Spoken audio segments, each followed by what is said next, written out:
Wanakuambia kwamba hawataki kumaliza ligi kwa mwaka kinyonge. Hivyo ndivyo ambavyo wanakuambia wanayanga. Tunafahamu kwamba ndani mwaka wa 2025 hii ni mechi ya mwisho kwa wanayanga kuiona. Nadhani wengi wanatamani kuiona Yanga ikiondoka na ushindi. Hapa ninazungumzia kwa upande wa mashabiki, lakini pia kwa upande wa mashabiki ambao wanakuwa ni wapinzani, na wenyewe pia wanatamani kuiona Coastal Union ikiondoka na ushindi. Sasa tayari kwa upande wa Mwalimu Pedro Goncalves amekuja na kikosi ambacho kina mabadiliko kutokana na kile kikosi ambacho kilianza kwenye mchezo uliopita, na mimi hapa tayari ninacho kikosi ambacho kinatarajia kuanza kwenye mechi hii dhidi ya Coastal Union majira ya saa 1 na dakika 15. Kabla hatujakwenda kutazama kikosi kwa upande wa klabu ya Yanga, nikukumbushe tu kwamba hii hapa ni Swahili Media. Kama bado hujaweza kusubscribe, basi nikuombe subscribe ili tuwe pamoja siku zote. Mimi naitwa Chicharito. Karibu tuweze kuangazia kikosi kwa upande wa klabu ya Yanga dhidi ya Coastal Union. Golikipa Djigui Diarra. Kwa upande wa Diarra tunafahamu ni miongoni mwa makipa bora barani Afrika katika usomaji wa mchezo. Ana uthabiti na uwezo wa kuongoza mabeki. Kwa upande wa kocha Pedro, amempa jukumu la kusimamia mchezo, yani kwenye eneo la chini, kuzuia mipira ya hatari na kuanzisha mashambulizi kwa pasi ndefu ambazo mara nyingi kwa upande wa Diarra amekuwa akizitumia. Lakini pia kwenye upande wa beki wa pembeni kulia yupo Israel Patrick Mwenda.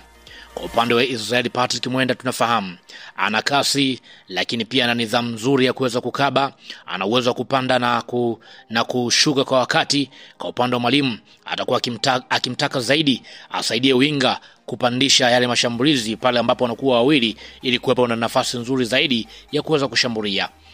Kwenye upande wa kushoto yupo Mohamed Hussein Shabalala ama Zimbwe Diarra.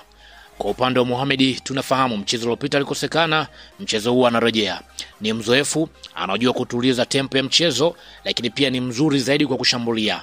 Mwalimu atakuwa akimtaka zaidi kwa upande wa Mohamed Hussein kupandisha mashambulizi kwenye eneo la kushoto na kupiga cross ambazo zitakuwa ni nzuri ili washambuliaji waweze kutimiza majukumu yao ipasavyo. Kwenye upande wa mabeki wa katikati yupo Bakari Nondo Mwamnyeto. Mwamnyeto tunafahamu ni beki ambaye amekuwa akitumia nguvu zaidi, lakini pia ni mkomavu na uwezo wa kupambana vizuri na washambuliaji. Kazi yake kubwa itakuwa alikuwa kiongozi kwenye eneo hilo, lakini pia kulinda mipira ya juu na kupanga mstari wa mabeki. Kwenye eneo hilo atasaidiana na Dickson Job. Kwa upande wa Job tunafahamu ni mtulivu, lakini pia ana pasi nzuri za kuvuka mstari. Kwa upande wa Mwalimu Pedro Goncalves atakuwa akimtumia kama tunasema beki yule ambaye ni lazima yeye ndiye awe na jukumu kubwa zaidi ya kuanzisha mashambulizi kwenye eneo la katikati. Hivyo ndivyo mambo ambavyo yatakuwepo. Lakini pia kwenye eneo la viungo wale wawili wa juu yupo Abubakar Salum Shuaboy.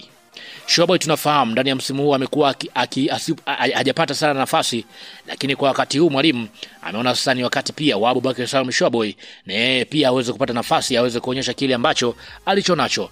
Kwa upande wa Shuaboy tunafahamu ni kiungo anayesifika zaidi kuwa na nguvu, yani ile stamina ya kuweza kukaba, lakini pia imekuwa ni ngumu zaidi kuweza kuchukua mpira mguuni kwake. Jukumu lake itakuwa ni kusafisha hatari mbele ya mabeki, lakini pia kuisimamisha timu, kuhakikisha timu inakuwa salama zaidi.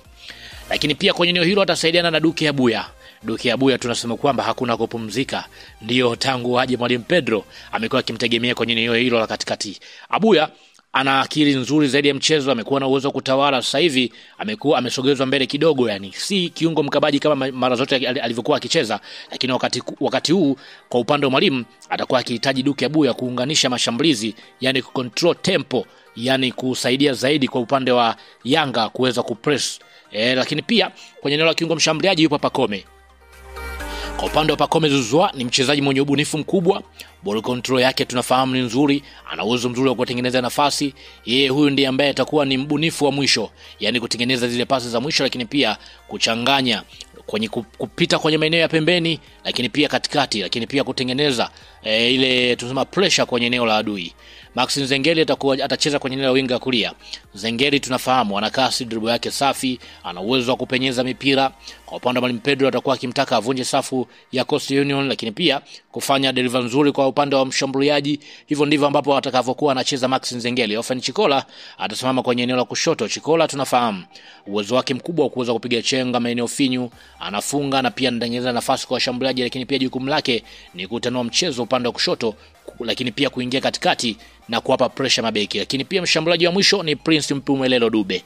Prince Dube ni mshambuliaji ambaye tunafahamu msimu huu kama hivi hajaanza vizuri, hasa finishing yake inaonekana kuwa ngumu zaidi, lakini bado kwa upande wa Mwalimu Pedro amekuwa akimwamini na anaamini kwamba huyu ndiye mchezaji sahihi ambaye anastahili kuanza kuliko Andy Boye.